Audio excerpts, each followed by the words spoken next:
হুজুররা তাদেরকে শিক্ষা দেয় রব্বিরহামহুমা কামা রাব্বায়ানি সগীরা। আপনারা তো বাবা মার দোয়া করার জন্য হুজুর ডেকে আনেন, আপনারা হুজুর ডেকে নিয়ে আসেন।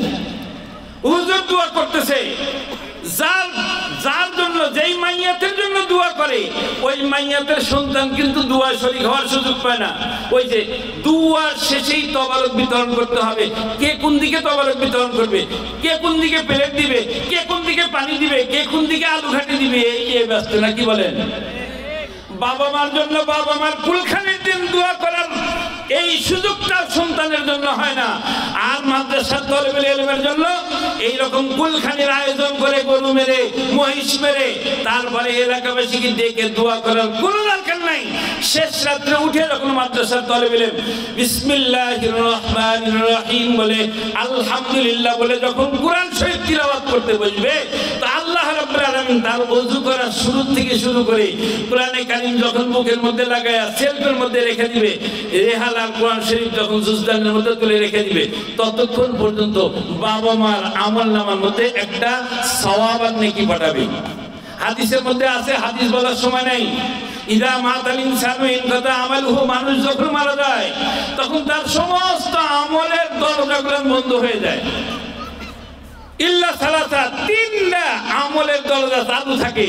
তার মধ্যে একটা হলো সদকা জারিয়া, যদি আপনি কিছু করে যেয়ে থাকেন, অথবা ইলমুন ইনতাফাউ বিহা, এমন কিছু ইলম যদি, এমন কিছু শিক্ষা, এমন কিছু জাতির জন্য যদি আপনি রেখে যান যার দ্বারা জাতি উপকৃত হয় পর্যায়ক্রমে, তাহলে এর একটা সওয়াব আপনি মাদ্রাসা এই কবরের মধ্যে বসে বসে পাবেন। মাদ্রাসার মধ্যে একটা রেহাল কিনে দিয়েছেন, মাদ্রাসার মধ্যে ছাত্ররা পড়বে, কোরআন শিক্ষার ব্যবস্থা করে দিয়েছেন, তো দেখবেন যে এর একটা সওয়াব আপনি কবরের মধ্যে বসে বসে পাবেন। আর আও ওয়ালাদুন সালেহ, নেককার সন্তান যদি দুনিয়াতে রেখে দিতে পারেন তাহলে সেই নেককার সন্তানের বদৌলতে আল্লাহ রাব্বুল আলামিন একটা, এই নেককার সন্তান যত নেকির কাজ করবে প্রত্যেকটা নেকির কাজের বদলা, সাজা, সওয়াব, নেকি এই সন্তানকে যতটা দেওয়া হবে কবরের মধ্যে মা বাবাকেও সেই পরিমাণ দেওয়া হবে। ভাই ভালো আছে? আমাদের সম্মানিত আজকের প্রধান অতিথি আমাদের সাতগ্রাম ইউনিয়ন পরিষদের একটা নেককার সন্তান যদি রেখে দিতে পারেন, এই নেককার সন্তান কোথায় তৈরি করবেন? বিদেশ থেকে ডাক্তারি ডিগ্রি নিয়ে আসছে, সে কি নেককার না? সে কি শিক্ষিত না? আছে শিক্ষিত। বাংলাদেশের সরকারি উচ্চপদস্থ কর্মকর্তা, তারপরেও দেখা যায় তাদের বাবা মা যখন বয়স্ক হয়ে গেছে, বৃদ্ধ হয়ে গেছে, যখন বাবা মা সন্তানকে বিরক্ত করতে শিখছে, সেই সময় সন্তান বাবা মার এই বিরক্ত বরদাস্ত করতে রাজি না, বৃদ্ধাশ্রমের মধ্যে রেখে আসে। বাবা মার মৃত্যুর সময় তার পাশে বসে সূরা ইয়াসিন, সূরা ইখলাস তিলাওয়াত করবে, এই রকম সন্তান পাওয়া যায় না। আর মাদ্রাসার ছাত্ররা যদি পাশে বসে কোরআন কারীম তিলাওয়াত করে, সূরা ইয়াসিন তিলাওয়াত করে, সূরা ইখলাস তিলাওয়াত করে, সূরা ইখলাস একবার তিলাওয়াত করবেন 10 পারা কোরআন শরীফ তিলাওয়াত করার সমপরিমাণ সওয়াব আল্লাহ পাক আপনার আমলনামার মধ্যে দিবেন। 2 বার তিলাওয়াত করবেন, 20 পারা কোরআন শরীফ তিলাওয়াত করার সমপরিমাণ সওয়াব আল্লাহ পাক দান করবেন। 3 বার তিলাওয়াত করবেন সূরা ইখলাস, পুরা কোরআন শরীফ, পুরা 30 পারা কোরআন শরীফ তিলাওয়াত করলে যে সওয়াব দান করা হয়, এই সওয়াব আল্লাহ পাক 3 বার সূরা ইখলাস তিলাওয়াত করার বদৌলতে আপনাকে দান করে দিবেন।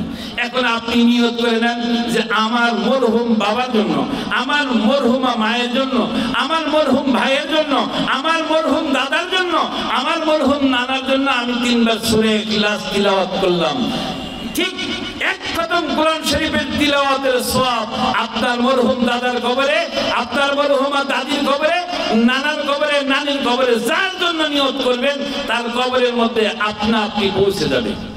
এজন্য আসেন, একটা সন্তান, যে সন্তানটা আপনার মৃত্যুর সময় আপনার শিয়রে বসে বসে অজরে চোখের পানি ছাড়বে আর আল্লাহর কাছে বলবে, আল্লাহ আমার বাবার মৃত্যু যন্ত্রণা লাঘব করে দাও, আমার বাবাকে মাফ করে তুমি জান্নাতি মেহমান বানায় দাও, এই কথা বলে বাবার জন্য 2 খানা হাত উত্তোলন করবে, বাবার জন্য অন্তর থেকে আল্লাহর দরবারে করবে এমন একজন সন্তান রেখে চলে যান।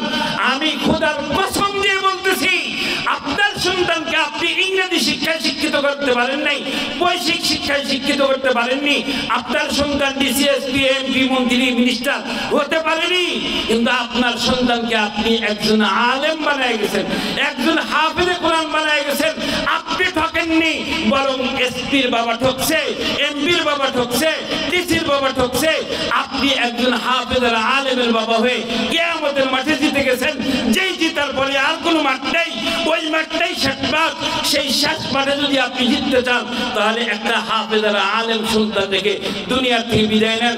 আল্লাহ রাব্বুল আলামিন আমাদের সকলকে এক একটা সন্তানকে হাফেজের আলেম বানায়া, হাফেজের আলেমের পিতার মাতা হয়ে দুনিয়ার থেকে বিদায় নিবার তৌফিক দান করেন। সকলে বলেন আমিন। ওয়া আখিরু দাওয়ানা আনিল হামদুলিল্লাহি রাব্বিল আলামিন। আসসালামু আলাইকুম ওয়া রাহমাতুল্লাহি ওয়া বারাকাতুহু।